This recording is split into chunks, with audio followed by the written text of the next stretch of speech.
আসসালামু আলাইকুম ওয়া রাহমাতুল্লাহি ওয়া বারাকাতুহু। আচ্ছা, তুমি কি জানো জুম্মার দিনে ফজিলত কি জানা আছে? না জানা থাকলে আমি তোমাকে বলছি। জুম্মার দিনের ফজিলত হচ্ছে যে, আমি হাদিস নাম্বার উল্লেখ করে বলছি, সহিহ মুসলিম 857 নম্বর হাদিস।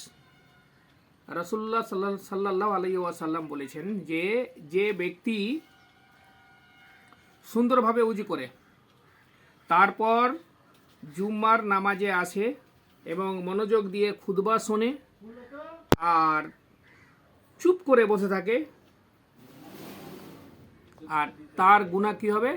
এক জুমা থেকে আর এক জুমা পর্যন্ত ক্ষমা করে দেওয়া হবে, আর এক জুমা থেকে আর এক জুমা পর্যন্ত তাকে নেকি পেতেই থাকবে এবং তার গুনাহ এমনভাবে মাফ করা হবে যে এই 7 দিনের মধ্যে কোনো গুনাহ হবে না ইনশাআল্লাহ।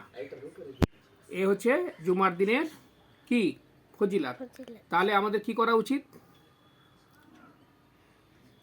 জুমার দিনে ওযু করে তাড়াতাড়ি মসজিদে যাওয়া উচিত, আর কি করা উচিত? চুপ করে খুতবা শোনা উচিত। তাহলে আমরা এক জুমা থেকে আর জুমা পর্যন্ত গুনাহ আমাদের মাফ হয়ে যাবে। আল্লাহ যেন সকলকে হেদায়েত করে দেন। আমিন।